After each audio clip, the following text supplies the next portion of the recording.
Good morning, Chicago. It is February 7th, 2023, and thank you for joining. As always, this is your opportunity to get your public health questions answered live. We'll be taking COVID questions, we'll be taking other questions. I've brought a fair bit of content based on questions that we've been getting in last week and throughout the week related to ending the public health emergency, related to fungal infections, and then of course your COVID questions. You can put your questions directly into the box below. You can also use the hashtag AskDrArwady on either Facebook or Twitter. We'll look at the dashboard, we'll go through a good number of slides, many of which are addressing questions you have, and then near the end, we'll turn directly to your questions. So let's go to the dashboard, chi.gov/COVID-.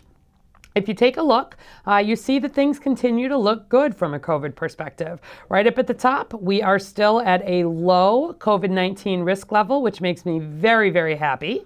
And if you look at all the individual data here, you see that cases are green, remaining relatively low. Hospitalizations, they're not nothing here. This is where I like to emphasize that even when we're at a low risk, we have hundreds of Chicagoans having lab-confirmed COVID every day, really thousands if you include folks who are also having positive tests on at-home antigen tests.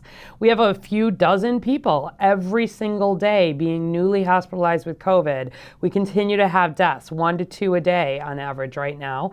There are still a lot of people getting vaccines. More than 1,100 Chicagoans every single day are still getting COVID vaccines, and especially coming up to date with their boosters. But right now, COVID is making up less than 2% of emergency room visits and less than 3% of hospital beds, all of which puts us at a low, not zero, risk. So that's excellent. I'm going to go ahead and turn to some of the slides here. So first of all, a couple of non-COVID things.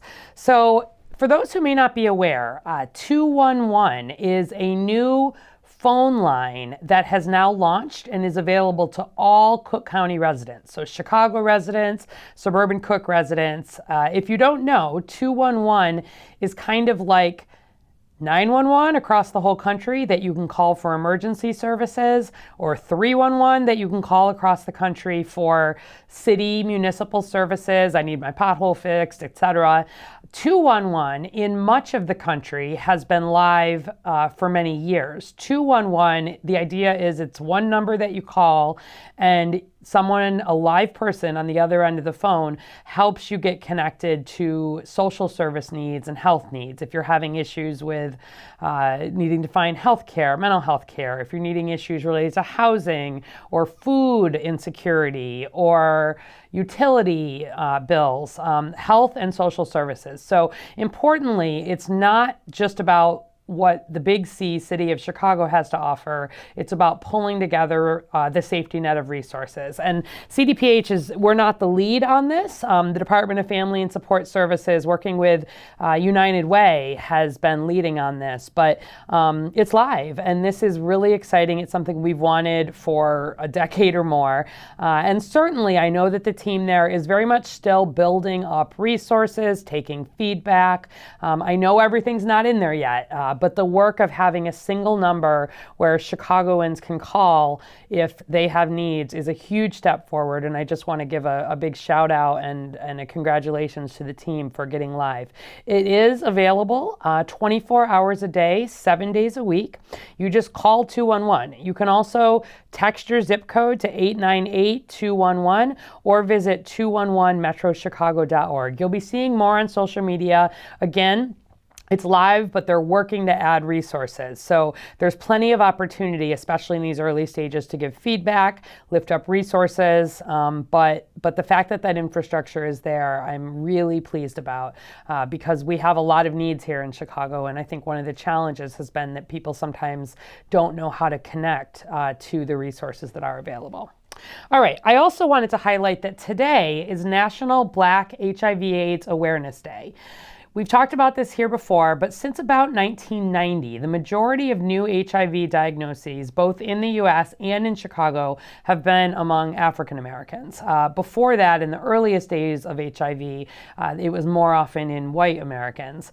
But despite lots of improvement, decades of decline in new HIV cases. We haven't seen that improvement be equitable. So across the whole U.S., Black people are about 13% of the U.S. population, but 42% of new HIV diagnoses in 2018. That's the year the most recent data is fully available.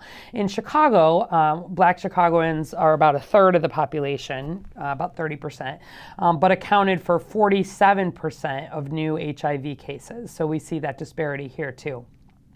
So starting in 2018, CDPH revamped its HIV service delivery system, really working to address this disparity. This is a many year effort, but today all CDPH funded HIV programs really prioritize services for 3 groups.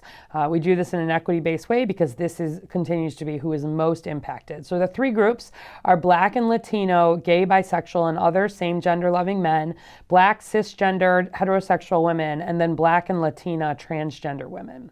And the goal nationally across Illinois and Chicago is to get to zero, functionally zero, new HIV cases. There's an audacious goal set by 2030, and that means continuing to focus resources to the communities hardest hit by HIV. So for National Black HIV/AIDS Awareness Day, CDPH is doing something brand new.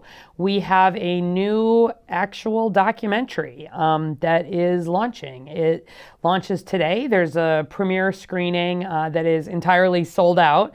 The tickets were free, but all the RSVPs have been taken. But we're going to have some additional screenings. It'll also be available starting on YouTube starting tomorrow. And this is really a professionally made documentary looking at 40 plus years of HIV in Chicago.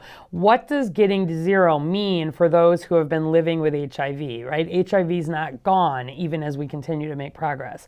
What does it mean for the people, especially Black, Latinx, and transgender Chicagoans who've been most affected by HIV over the past 3 decades here in Chicago? So this is really a diverse group of Chicagoans who've been involved in the fight against HIV, telling their stories. We're excited about it. The trailer, film information, updates is at journeytowardzero.com. On our Instagram, you can go to @HIV0, and I'm looking forward to being part of the launch of this evening. And I want to thank everybody who's been involved in making this and being clear that we are very much not done with our work on HIV, and we continue to be focused on disparities, really making sure that people who are affected with HIV are in the decision-making roles as we continue to work on this particular long-standing epidemic.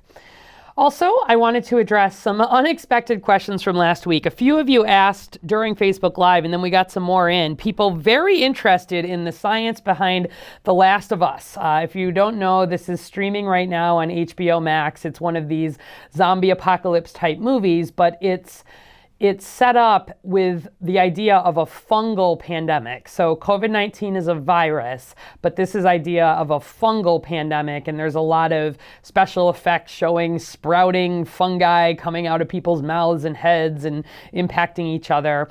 But people actually have been asking, and people were also wondering, how worried should we be about valley fever? That's a fungus. So I wanted to actually just take a minute. This is what you're asking questions about, and it's sort of a fun topic. CDC back probably a decade ago actually did a preparedness campaign when The Walking Dead was first available, and they did don't be a zombie, be prepared, all kinds of preparedness. This is very unlikely though. Most fungal infections are from environmental exposures.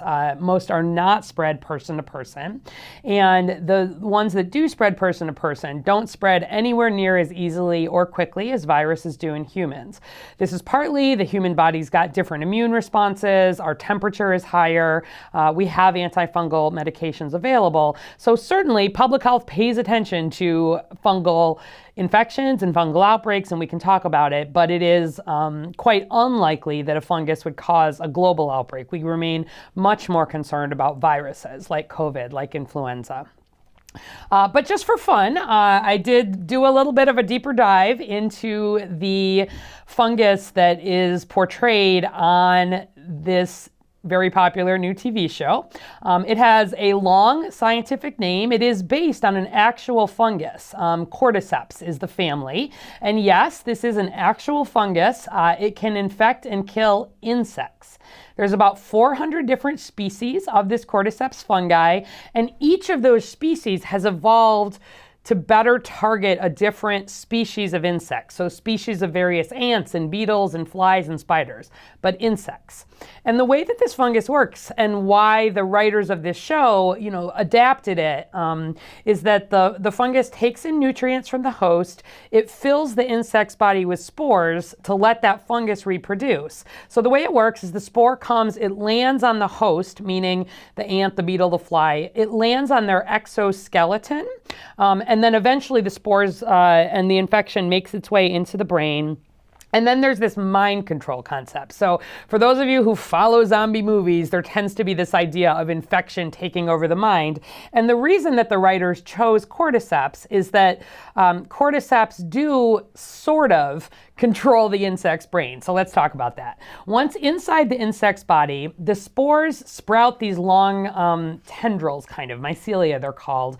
And scientists aren't entirely sure how this works. So either there are fungal spores that eventually reach into the brain, or they're releasing chemicals. Maybe there's some physical manipulation of muscle fibers from these chemicals. They're not entirely sure, it turns out. But the chemicals or this other manipulation from the fungus, it actually compels the insect to move. It makes this infected insect move to the favorable location where the fungus can thrive and grow. So usually it'll make the beetle or the ant or whatever climb high to where the wind can pick up the fungal spores before expelling its spores. The fungus then keeps eating the insect and sprouting new spores. The spores burst and release more spores into the air and infect more hosts. So it's this really unusual cycle.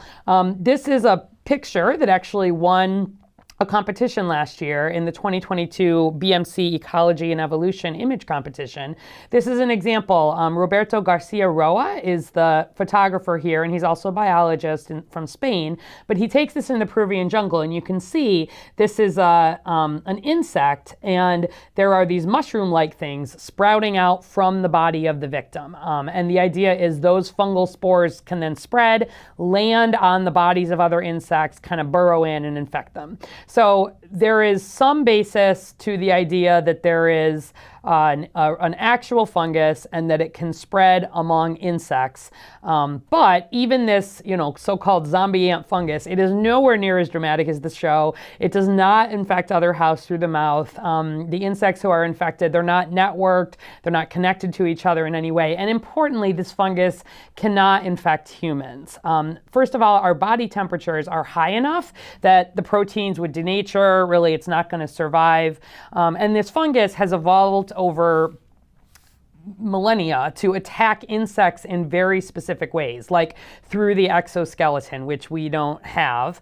And, you can think about climate change. It's right to sort of be aware. But yes, there are fungal species that are also known to alter a human's mental processing. The best known is probably psilocybin or magic mushrooms. Those are fungi that humans are known to ingest and that will affect their mental processing, but not in a controlling them kind of way. And we are very, very likely to have a global fungal outbreak as portrayed in the show. But I did just want to take a quick moment to say there are other human fungal infections, though, and it's a good example of something that public health is often doing behind the scenes. We do see occasional outbreaks. Valley fever, or the formal name is coccidiomycosis, is an environmental fungus that's found mostly in the western U.S., and histoplasmosis is a disease caused by Histoplasma capsulatum, a fungus that's more often found in the central or eastern U.S., including Illinois. And I have worked on fungal outbreaks when I was previously based at the Illinois Department of Public Health. Histoplasmosis. The idea is there are fungal spores that are found in the soil, and then if those spores get disturbed, if you're doing a construction project or you've uprooted trees on a dry and windy day, and there's been a lot of, for example, bird and bat droppings, and that fungus has really built up in the environment, those can get into the air and people can breathe in the spores and can get sick. Most people don't get sick at all.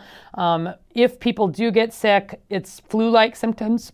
For most people, cough, difficulty breathing, and fever, but it's especially people with suppressed immune systems are at higher risk. And, it can be fatal. Rarely, but it can be fatal. And so public health, we track this. We track cases in Illinois here, histoplasmosis, but across the country, we watch these other ones. But I want you to just understand the scale here. This map from the CDC shows there have been 105 histoplasmosis, that's the one more often here in Illinois, detected in the whole U.S. between 1938 and 2013. And the total cases associated with those outbreaks is less than 12. The largest one was about 143 linked cases. And so we are not talking about millions of people. Certainly, again, as we're seeing some climate change and we're seeing fungi and mosquitoes and other changes, there's certainly something to keep an eye on. But we have folks at the Chicago Department of Public Health and the Illinois Department of Public Health who know this, who follow up when there are cases, who work to investigate and to make sure we're not seeing more spread. But this is not spread person to person, and neither is valley fever. So I hope that helps just put it in some context. All right, back on COVID. As I said, we are at a low COVID-19 community level. As a reminder, that is because our case counts, our lab-confirmed case counts, remain low, well under 200 cases per 100,000 population over the last 7 days. And then our new hospital admissions also remain low. We want that to be less than 10 per 100,000 population. You can see in both the city of Chicago and Cook County, we're under that 10 mark. And then finally, we want the percent of our staffed inpatient beds less than 10%. We're well under that mark too. So that is why we are still low.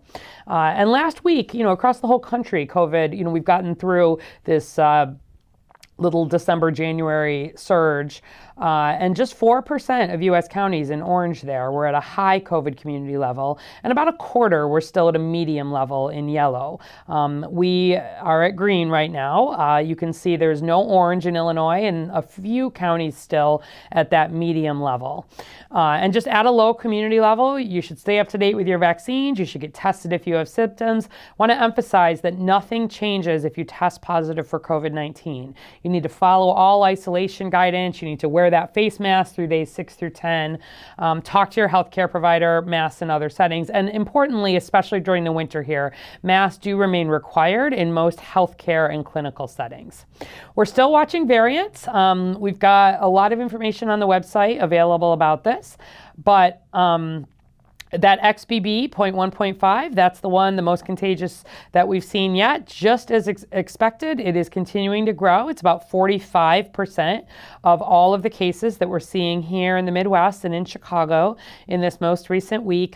Everything is still Omicron. XBB 0.1.5 is a subvariant of Omicron. And if you look across the U.S., it's that bright purple. You can see we're just under half in the Midwest, but it's almost completely replaced the other subvariants out on the Northeast.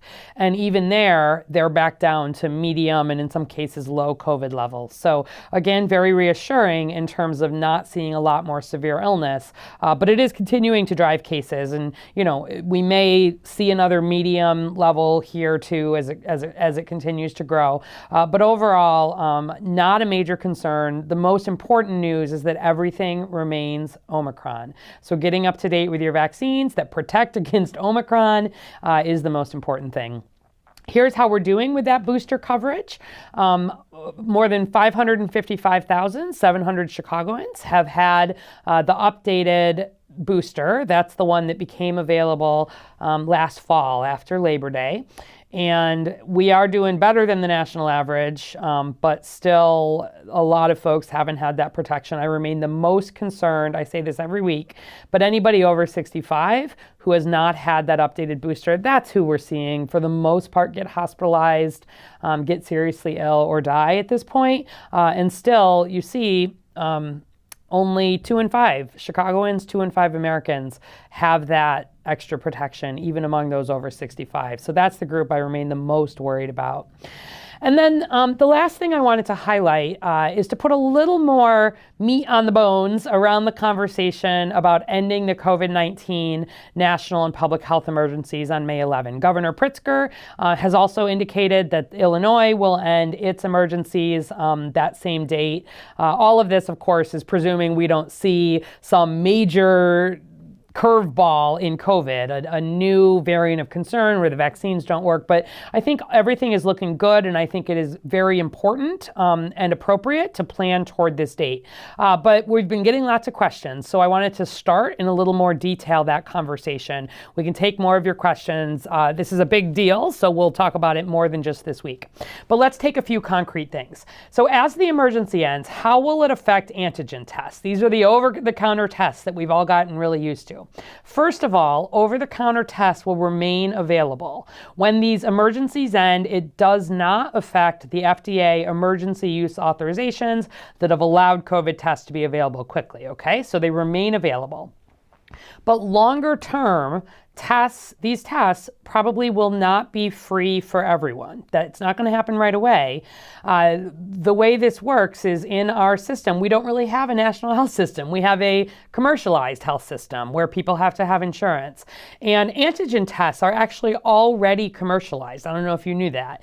But what happened is the U.S. government bought a large stockpile to be able to provide via the mail and have available. CDPH at the local level. We've also purchased, distributed, stockpiled these tests in case of surge, especially meant to help uninsured or underinsured Chicagoans access tests.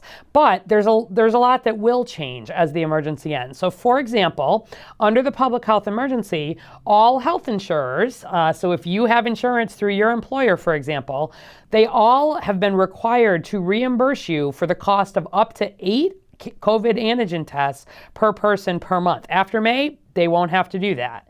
And so without that requirement, without the guaranteed U.S. government purchase, likely fewer of these will be produced. So I think we'll see some change in costs there, et cetera. So what should you do right now? You should order your free federal test by mail now if you have not, so you have those.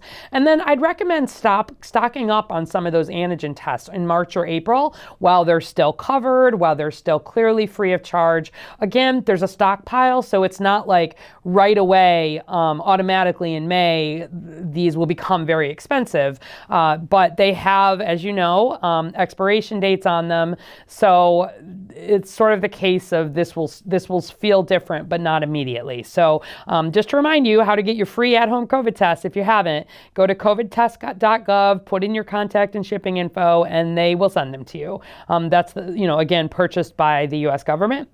You can also call 1-800-232-0233 if you've not ordered them this winter. So that's one concrete thing to do. As the emergency ends, how will it affect vaccines? So similarly, vaccines will remain available. Ending the public health and national emergencies, it does not affect the FDA's emergency use authorizations that have allowed vaccines and tests and medications to be available. But similarly, longer term, vaccines may no longer be free for everyone, though likely not right away. Again here, there's been a stockpile. All COVID vaccines have been free to everybody throughout this entire pandemic. The U.S. government bought them in bulk from the pharma companies, and there are still plenty of available. So even as the emergency ends, as COVID vaccines start to become more commercialized, they will remain available, and they will remain available free of charge as long as they're the ones that were purchased, by the government for people's use. But as vaccines start to hit expiration dates and that stockpile runs out, they will become less and less available free of charge. So for example, the Novavax COVID vaccine, we have some currently on the shelves. That one gets a lot less attention than Pfizer or Moderna, but it's one of the non-mRNA vaccines. It came to market much later, but there were people who said, I want to get that one, or they, for some reason couldn't get the mRNA ones. So those, we have Novavax Novavax COVID vaccine here on the shelves in Chicago. You could go on the website and look to, see where it is. But the ones on the shelves in Chicago have expiration dates of late February 2023. We do not expect that we will get any more free from the U.S. government. When I say we, everybody, right? The pharmacies, the CDPH, the healthcare providers before commercialization. So, if you're someone who really wants to get Novavax, when that runs out at the end of February, that'll be your last opportunity to get it clearly without any copay, without any change. This is really likely to be a bigger issue, though, my guess is in the fall of 2023. The COVID virus keeps evolving. We likely, like we do for flu, my guess is we'll be making a new COVID vaccine every fall. And so my guess is there will be an updated booster formula in the fall of 2023. Now, for those of you who are insured, which is most people, Medicaid, Medicare, private insurance, vaccines should continue to be free. That was one of the things that the Affordable Care Act did. We know that vaccines are extremely cost effective in terms of preventing severe illness, and it's sort of not just good practice in terms of helping people not get sick, but it's good practice in terms of controlling costs for the healthcare system, for the insurance companies. So if you're insured, I will expect these continue to be free. But if you're uninsured, or what we sometimes call underinsured, if somebody only has an emergency plan, there are lots of questions here. We are very concerned at the health department that Chicagoans who are uninsured or underinsured will be less likely to access vaccines, which save money, save lives. So we remain really hopeful that we'll see a national vaccines for adults program. There's a national vaccines for children's program that CDPH administers. Every child under the age of 18, even if they're uninsured, even if they're underinsured, we are able to get them up to date with all of their childhood vaccines, sort of no questions asked. There's a lot of paperwork that goes into it. We receive vaccines from the federal government and distribute them free of charge to pediatricians and family practice locations, et cetera, school-based clinics. There's paperwork, there's monitoring, but we know kids can get them for free. We don't have a similar program for adults. I remain very hopeful that we'll see one. If not, CDPH will likely be having to purchase some of these ourselves. And I expect that there's a good chance that vaccines, the COVID vaccines, will probably be, $100 a pop if I had to take a guess. We don't know that for sure yet, but that's an example of where there's probably going to be some mismatch. And I worry that we still haven't learned all the lessons from COVID and built some of these core public health infrastructure in place. So what do you do now? Regardless of your insurance status, get your updated boosters now if you haven't already. Don't wait. Get it done, and it's especially important if you are underinsured or uninsured. But again, this isn't going to go, automatically as the emergency ends. No one can get a vaccine anymore. There will still be available while we run through the remainder of the stockpile. So do you think you're up to date with your COVID vaccines? If you haven't been vaccinated since Labor Day, it's time. If you had your original COVID vaccines a year ago, 2 years ago, if you're over the age of 6 months, you should be getting that updated bivalent booster. Go to chicago.gov/COVIDvax. We are continuing, and we intend to continue this even after the emergency ends. Again, we have to see what costs look like, as there's a lot that we're sorting out behind the scenes. But our at-home program has been very popular, and it's been really helpful for people who have other barriers to getting vaccinated. So this remains available, but call us now. This is when we have vaccine, we have funding that we can use. So we'll come and vaccinate you and up to 10 people, get everybody up to date with COVID vaccines, get everybody up to date with flu shots as long as somebody's getting a COVID vaccine. And then finally, how will it affect medications for COVID? So some of you know that Evusheld and monoclonal antibodies, which are the infusions that we give people to help protect them against COVID if the vaccine doesn't work very well, like after an organ transplant, for example. Those aren't available anymore, but that has nothing to do with the emergency. The problem is that as COVID has continued to mutate, the latest subvariants have changed enough and have learned how to evade these antibodies so they don't work anymore. And so the problem is that pharma companies are not very inclined to make more of these outside of an emergency because the virus keeps changing. And so so, it's quite expensive to produce them. And then as the virus changes, they're not available. So again, as it becomes commercialized, I am worried about people who have, the most immunocompromised. And I think this is going to continue to be a real point of concern, needing to make sure that for those who have really serious underlying medical conditions that remain at the highest risk for poor COVID outcomes, what are we doing to help protect those individuals? I think that remains still a bit of a gap. Paxlovid, though, which is the oral medication most widely used for early COVID treatment, it will remain available. The U.S. government, again, bought a lot of Paxlovid from Pfizer. There's a lot in the stockpile. There's plenty here in Chicago. It's unlikely to be an immediate issue in May. But eventually, as that stockpile runs out, again, the price of Paxlovid will change. Right now, it's $0. But as that, too, is commercialized, Pfizer will determine the medication's price, and how much you pay at the pharmacy will depend on your health insurance. And so I don't expect the stockpile to run out until later in 2023, maybe even 2024. And then it'll become like any other medication with copays and costs dependent on your insurance. CDPH is concerned, again, that uninsured Chicagoans will be less able to access early treatment, which again, this early treatment saves money and saves lives. So what do you do now? There's lots of Paxlovid. If you're at high risk for severe outcomes from COVID and you test positive, talk to your doctor or your pharmacist right away about getting early treatment and medication. You can call our hotline. We've got things online to help you get connected. And at least in the short term, including after the emergency ends, you should be able to receive Paxlovid at all costs. And importantly, all Chicagoans, even those who are uninsured, need a medical home, need a primary care provider. Federally qualified health centers are the federal government's answer to how to make sure everybody can access health care. They are designed for people who do not have insurance or aren't sure where to go. We're lucky to have dozens and dozens of them here in Chicago, and there's going to be work to get people connected. So again, Vax and Pax go together, Vax and Paxlovid, where we think about the two most important tools.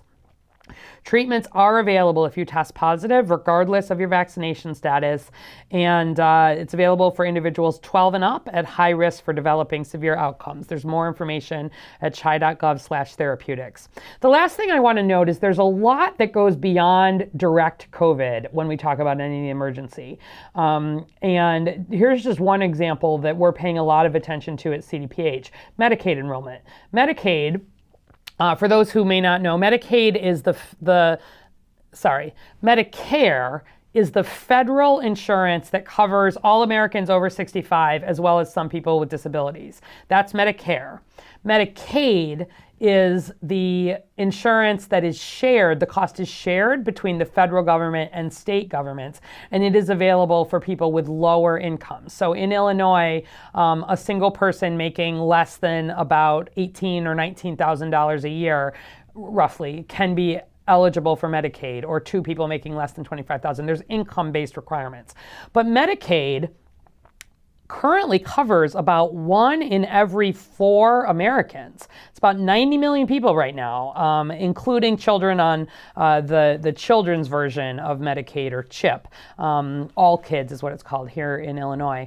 But that's up from about 70 million in 2019, because during the emergency, the federal government barred states from removing people from Medicaid once they were enrolled. So if somebody lost their job in 2020, got enrolled in health insurance through Medicaid, they didn't have to, they weren't allowed to be kicked off for the last few years. They also lifted requirements on annual re-enrollment. So starting in April, states can start removing ineligible people, which will be millions of people. That will start happening here in Illinois. And so there's going to be a lot of need to support the re-enrollment of eligible Chicagoans in Medicaid, but also to support Chicagoans who aren't eligible for Medicaid anymore and maybe don't realize that. They're going to need to get insurance plans through their employer, low cost or even no cost through the ACA marketplace. So what to do right now? If you have Medicaid insurance, and this goes by a lot of different names, there's more about this, we'll probably talk more about this in future weeks. What the Illinois Department of Human Services is asking is to make sure that your address information is up to date. because more information will be coming by mail. So we'll be sharing more about this, but that's something that we're keeping our eye on, and we'll need a lot of resources. And then just as a final example, beyond COVID, SNAP. SNAP is the Federal Supplemental Nutrition Assistance Program. You might not know, but the health department, we operate what are called WIC clinics, women, infants, and children. It's a supplemental nutrition program for pregnant women, young children, nursing women, et cetera. So we pay a lot of attention. I mean, we always pay a lot of attention to things like food insecurity, but it's been a focus. So the federal SNAP program, prior to COVID, if an adult was under the age of 50 and was unemployed and didn't have kids, to be eligible for SNAP, you either needed to be working 20 hours a week or doing job training 20 hours a week to be able to get SNAP. That was put on hold, but that will be reinstated, as this emergency is ending. It was also easier, for example, for low-income college students to get SNAP. That'll be ending. And so supplemental SNAP benefits are actually already winding down, even ahead of the emergency ending. So in Illinois, it's about $95 a month, and that's going away next month. Beginning in March, all SNAP households will see their benefits decrease. So again, there's sort of eligibility as well as additional benefits. So what to do? I would say consider supporting your local food pantry if you have the resources. There's going to be more people with food insecurity all across this country, and we're thinking about what to do there. Nothing changes in terms of taking action if you test positive for COVID-19. And I just want to give a big shout out in terms of one more last thing. Since December of 2020, City Colleges of Chicago, our community colleges here, we have welcomed CDPH. We have hosted 587 clinics. That was amazing to me. Lots of these have been on Saturdays. We've been in gyms and libraries, but City Colleges has been an unbelievable host for a lot of our vaccine efforts. So 587 clinics later, 127,749 no-cost COVID vaccinations later, our last City Colleges clinic, at least for this fall and winter, is scheduled for this Saturday. So we'll be at Harry Truman College, 1145 West Wilson. We've got all your COVID vaccines. We've got all your flu vaccines, everybody age 6 months and up. You can register, but walk-ins are available, 9 a.m. to 2. This is our last one. We're still going to be doing at home. There's still going to be vaccine available. But again, you'll probably see more of these ramping down as some of the emergency ends too. So as always, if you need a vaccine, need a booster, have questions, visit our website or call 312-746-4835. We are continuing to operate our hotline. We are continuing to do all of the wastewater and other data monitoring. We're going to continue to update the data. Nothing on the CDPH side in terms of our actions is changing, but a lot will be changing, and you get a sense that there's a lot to do between now and May. Thank you. So let's go ahead and turn to your questions. And I know that was a lot, but really this was the bulk of the questions that we were getting in. Okay, so Faye State on Facebook says, what is the status of an extra Omicron booster for seniors and immune-compromised people? So there is no recommendation at this point for an extra Omicron booster. If you've had your booster since Labor Day, you are up to date, and no matter your background, there is no recommendation to get another one. Certainly, the various FDA and CDC advisory groups continue to meet and look at this. There's a meeting in mid-February. They'll be looking at data, and we'll let you know if anything changes there. But no, there is no need to be getting an extra booster right now. I think the goal, again, is to get to a point where there is an annual updated booster like there is for the flu vaccine. Like I said, COVID could still surprise us, but if we continue, everything's still Omicron. So you've had that Omicron specific booster, you're up to date, and that's where we are.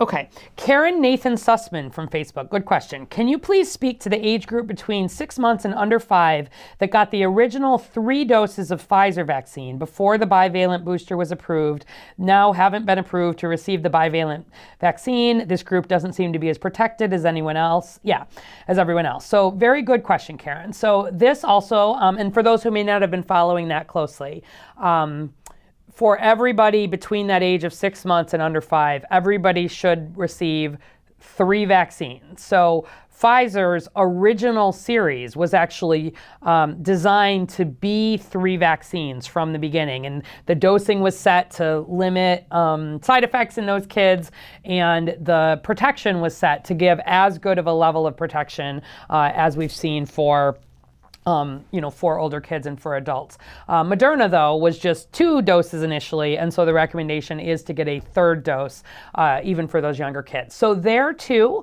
the advisory groups continue to look at the data. I think it's possible there could be another recommendation there. What's going to happen is over time here, again, as I think we watch what happens with the vaccine, we watch what happens with the virus, as things continue to mutate. Some of these groups that started getting vaccinated later, 6 months to 5-year-olds started getting vaccinated much later. Those vaccines were already sort of more protective than the ones, from a year or so before. So no recommendation, additional recommendation for that group. That is actually what my youngest nieces and nephews have. They had all 3 of their Pfizer vaccines, and they've not had another vaccine. And there's no recommendation for another one at this point, but it's possible. The scientific groups, they look at this data all the time. They look, are we seeing waning immunity? Are we seeing concerns?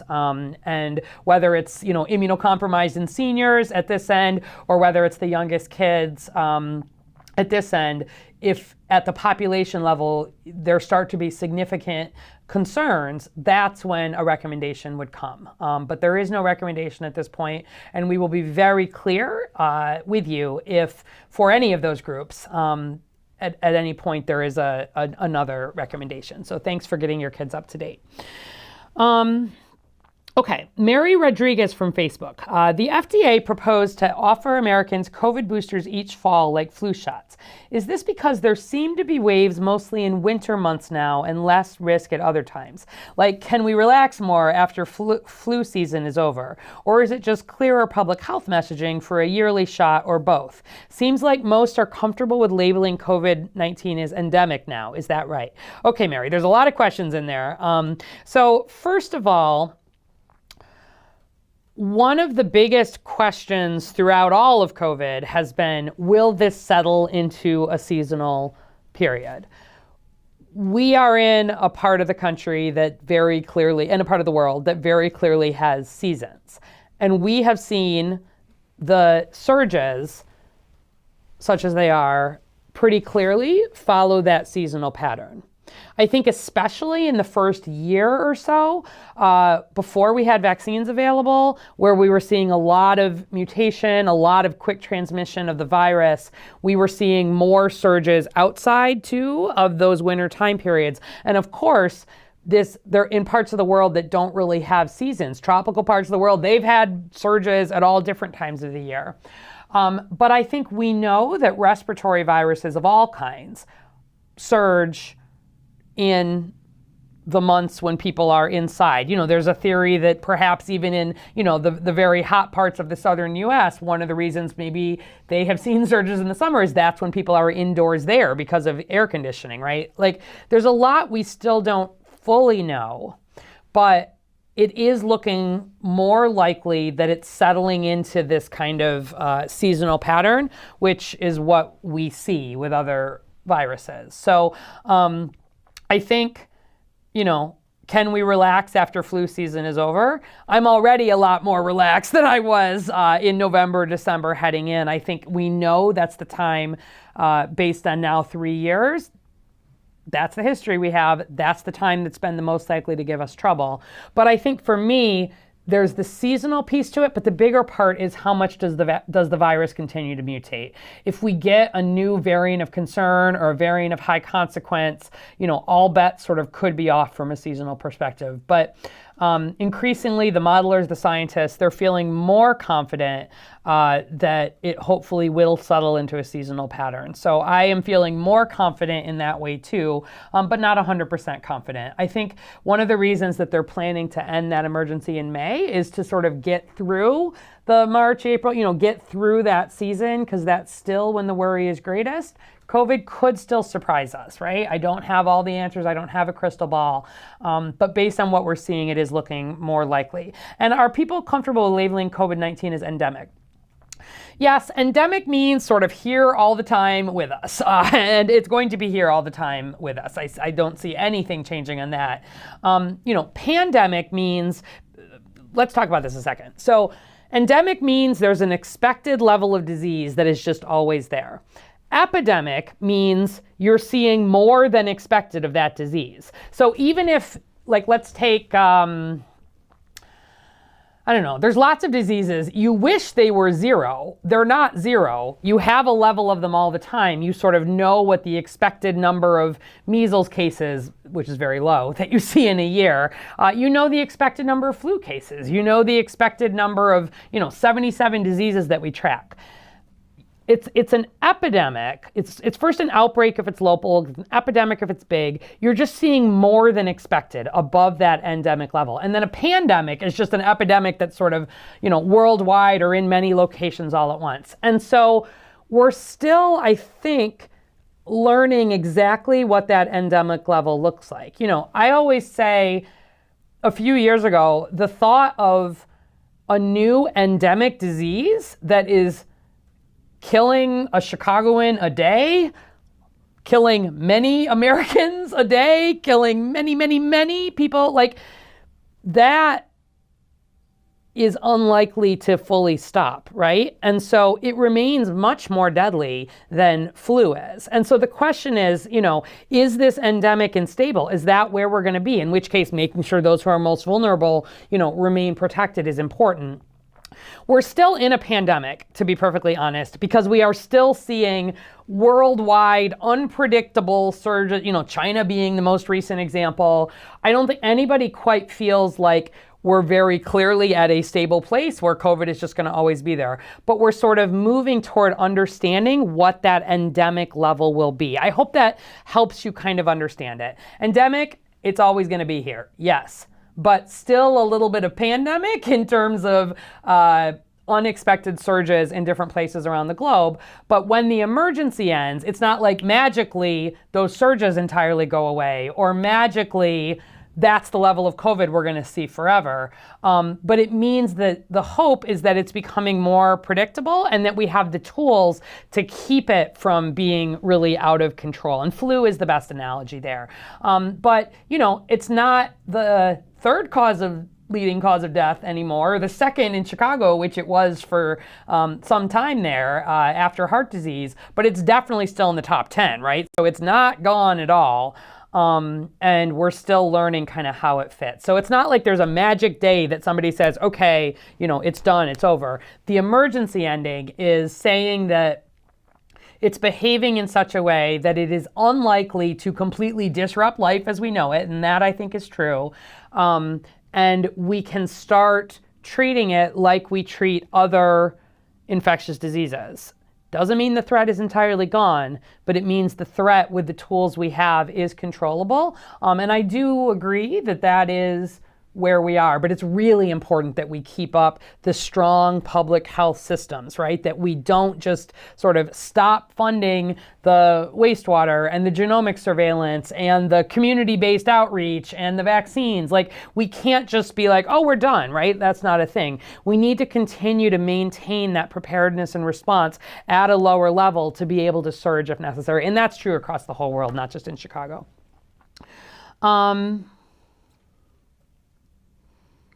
Okay,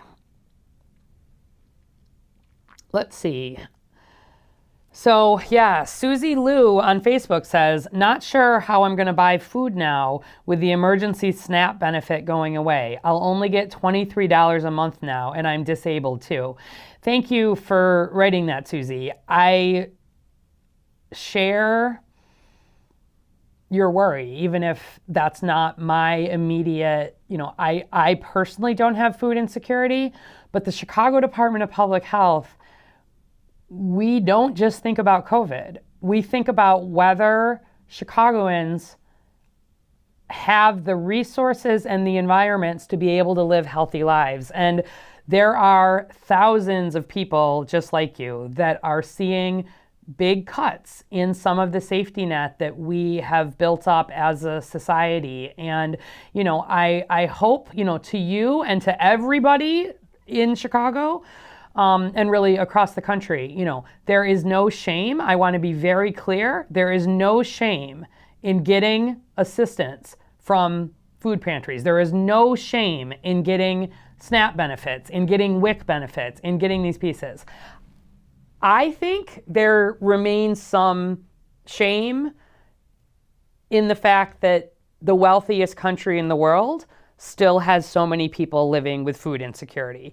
But that is a separate conversation. So please, directly to you, Susie, if you're not sure where to get additional resources, call 211. This is one of the things that they're working to really build up so that people just like you who may need additional help can get that help.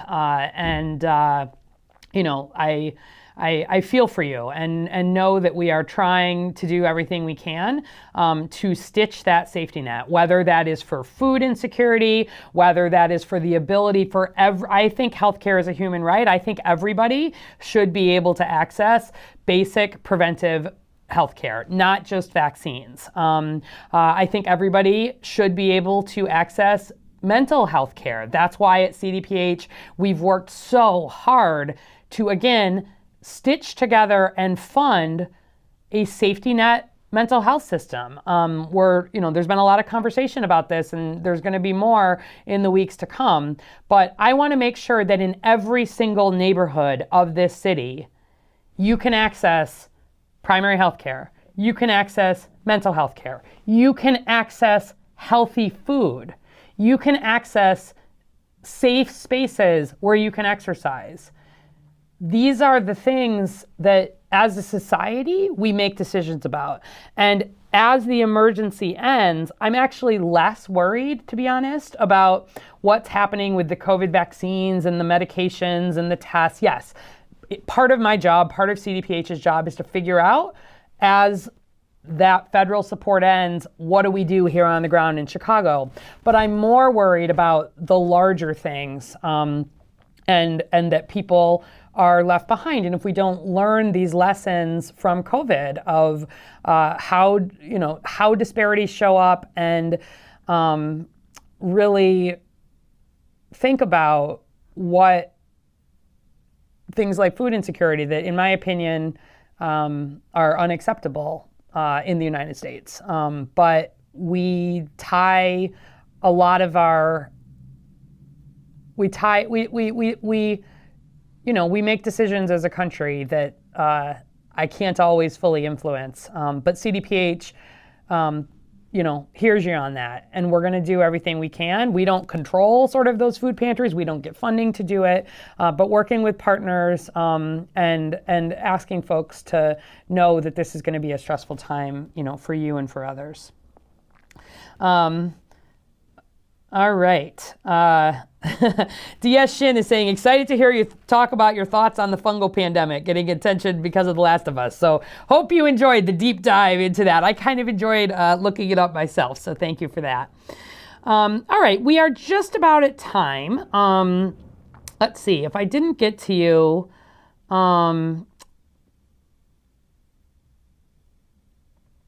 let's see. So Tom Vaccarella from Facebook also has a whole bunch of different comments in here. He says, let me take them one at a time. So if you're vaccinated, you can't get COVID or spread it. No, it is possible. And I think you know this, I'm not sure, but we have seen lots of people get what we call breakthrough COVID. There is no such thing as a vaccine that is 100% protective against any disease. But particularly because COVID has continued to mutate, as there are many people who haven't gotten vaccinated, who haven't gotten, et cetera, we do see people continue to get COVID and, yes, be able to spread it.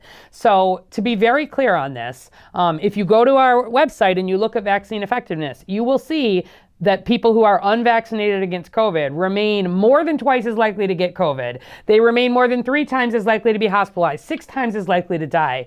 So you cut the risk dramatically. There's not a whole lot of things in medicine that I can do that cut your risk in half of even being infected, or cut your risk in 1/6 of dying. And vaccines have been the most important tool, but they are not fully protective. And that is why it is important that people get tested, and it is important that people get treatment. And so I also see, he says, if I'm vaccinated and get COVID, I should still take prescribed particular big pharma therapeutics only if I have or don't have comorbidities. So let me help you with that there.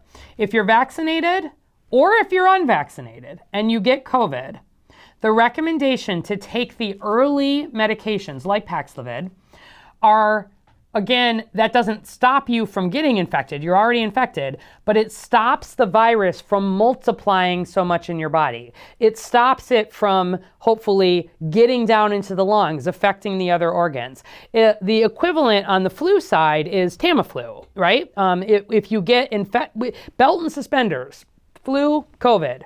In both cases, getting your flu vaccine, getting your COVID vaccine, that's the most important thing for protection.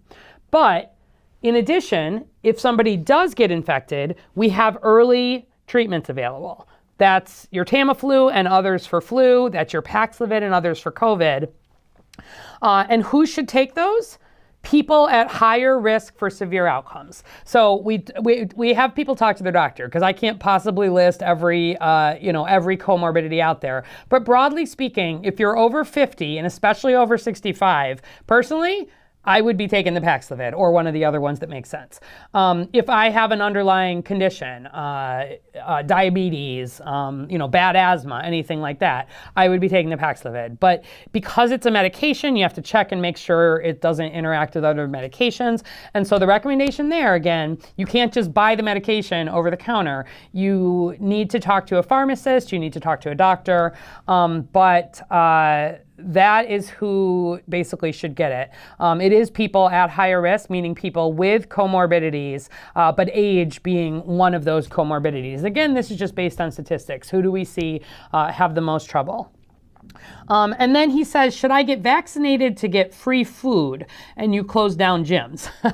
So I want to be really clear. There is no link. You do not need to be vaccinated to get SNAP benefits. You do not need to be vaccinated to go to a food pantry. We feel strongly about making sure people can get food regardless. That I consider that to be a human right. Same way, you can and should get health care even if you're not vaccinated. I see patients, right? I'm a volunteer clinician. I see patients on Saturdays. Not all of my patients are entirely up to date with their COVID vaccines. One of the reasons that I like doing that is I like talking to people who, maybe got their original vaccines, they're sort of hesitant, or they didn't even know there's an updated booster. Most of my patients, as you can imagine, are up to date, but I know that everybody isn't. And I don't stop taking care of those patients. I don't think about it. I give guidance. I say, here's why I recommend it for you. I'm treating you for 1, 2, 3, 4, 5 illnesses. I'd be worried if you got sick. But even if they're not completely up to date, if they get COVID, I'm getting them Paxlovid. My goal is to keep people healthy, to keep people out of the hospital. And in terms of closing down gyms, we did close down gyms. Gyms were much earlier, at a point where we didn't have these tools available, or at times of really significant surge. There's been research, including right here in Chicago, where we did find that gyms, in terms of closed indoor spaces, lots of huffing and puffing when people are working hard, was higher risk for spread of COVID. So I do not anticipate needing to close gyms again. We have vaccines, we have tools, and importantly, we're not in that emergency phase. But I want people to be able to be healthy whether or not they can go to a gym. And there's a whole lot of things that we can do. So I hope that helped answer your various questions. He's also asking, do masks work or masks don't work? Masks help. They are not 100%.